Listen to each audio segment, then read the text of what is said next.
Welcome back to Honda Adventures. As you know, I'm a new adventure motorcycle rider, sharing my experience with my new Honda CB500X adventure bike. This video is sharing with you my experience on the real cost of a new motorcycle. So if you're like me, you're either brand new to riding, or maybe you rode some as a kid, or maybe you're switching from a dirt bike and you're ready to jump into street or dual purpose type bikes. Anyway, if you're coming into motorcycling and you want to buy a bike, you need to get a handle on how much it's going to cost to actually own a motorcycle. So let's take a look at all the costs you will encounter in the first 6 months by general category, and then we'll break it down cost by cost and provide a summary of the costs at the end of this video so that you can get a good understanding of what it costs to, train, license, buy gear, and get a motorcycle. And so here are the general categories we'll be looking at for the expenses. First being training and licensing. Second being protective clothing. Third being the actual purchase of the motorcycle at the dealer and the cost to get you out the door. 4 would be insurance, which you need in place when you start riding. And then there's going to be other costs that are incidental once you have the bike, the fuel, the maintenance, and modifications that you will need to pay for in the first 6 months and as part of riding. So let's go on. Let's take a look at each of these and what kind of costs you're going to incur. So training and licensing. So, unless you're an experienced rider with recent experience and are aware of the rules of the road and safe driving techniques, I highly recommend you take a safety class before beginning or resuming, a riding career. I guess career or just hobby. In California, a safety class, if you pass, the written and driven driving test in the class, it has the added benefit of allowing you to avoid a driving test at the DMV, Department of Motor Vehicles. So the safety class here I took is 2 days with classroom review of the laws, rules, and safety precautions of riding a motorcycle. That part is in the mornings, and then in the afternoon you do driving skills on an actual motorcycle. So the class I took provided a motorcycle. It was a KTM 200cc Duke motorcycle, which was actually seemed like the perfect bike to just sort of get your feet wet and learn a little bit. And it's easy to learn some of the skills they're teaching on that bike. But anyway, before you commit to buying a motorcycle, you can find a safety class that provides a motorcycle. That's an ideal way to go because I think at least one person in my class, as a result of the class, maybe did not end up buying a motorcycle. They did not have a good experience. So, anyway, there's a written test, there's a driving skills test at the end of the 2 days, and if you pass those, and it's a real test, it's not like a total giveaway. You need to pay attention and actually try to learn the skills. If you pass the skills test and the written test, you get a certificate that you can take with you, at least here in California, to the DMV with you to avoid any further driving tests. So another written test was required by the DMV and license fees of $39. So if you pass the written test and you have your certificate with you, then you get a temporary license when you walk out the door. So you're legal to ride walking out the door, and then it takes about 10 days for you to get your real, long-term picture ID with your Class M motorcycle license indicated on the license. That's here in California. Licensing and stuff may be different states in the United States or in Europe or in Asia, wherever you may be, South America.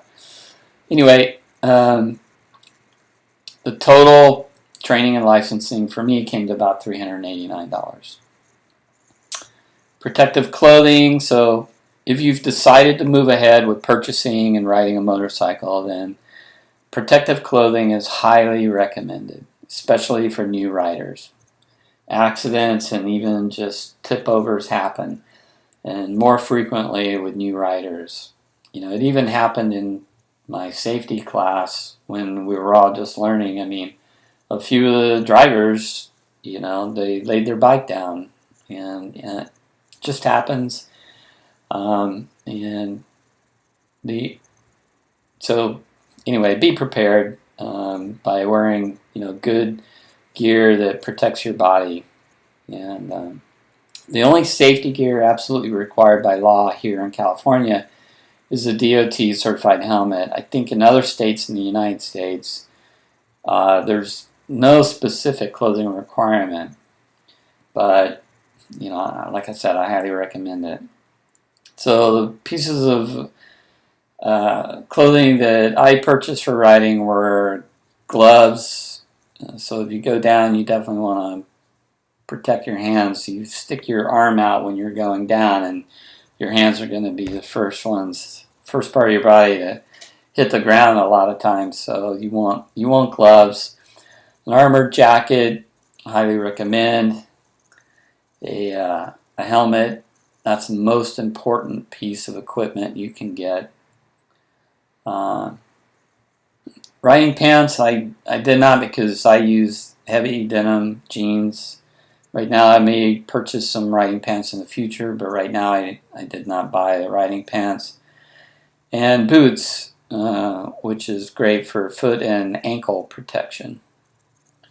So all this comes to a little bit over $1,000, with tax. You add it all up. So the clothing items that I show here are moderately priced items. They're sort of middle of the road quality. It's not the highest cost clothing you can buy, and it's not low end cheap stuff either. So this is kind of middle of the road cost. So you could probably, if you're not going to spend a lot, then spend your money on the helmet, for sure. That's going to protect your head. And then there are substitutions you can make, like leather gloves or construction boots, or maybe a leather jacket instead of an armored jacket. I mean, you can make substitutions to save money, but keep in mind that motorcycle gear is specifically designed to protect the rider. So typically the gear you buy for motorcycling provides a higher level of protection than substitutes. Okay, the actual motorcycle. Let's take a look at this. This is the most expensive portion of all the costs, and the items noted here should be modified depending on the type of bike you're buying and the MSRP of the bike. MSRP is, of course, the manufacturer's suggested retail price. Usually you start there, and there's usually some extra dealer costs. The costs will be different from bike to bike, state to state, but this should give you an idea of the cost, and you can substitute your situation. Like maybe you're buying a KTM 200 for just $3,000, or a CB 500X for $7,000, or maybe you're buying a Tenere 700 for twice that. I don't know. Whatever you're buying, you substitute in your own costs here and go from there. And also the vehicle registration fees are going to vary state to state. California tends to be pretty expensive, but you can substitute in your own tax rate and your own registration rate depending on what state you're in. So in my case, the motorcycle was about $7,000. There were additional dealer fees of $1,237. This is, of course, coming out of COVID. There's some extra costs for them for various reasons. And if you're interested, you can leave a comment and I'll reply. Sales tax here in California for me on the bike was about $780, which is pretty high, but There's an electronic vehicle registration fee and a vehicle registration fee here in California. And the total out the door at the dealer was about $9,200. So those were my costs out the door.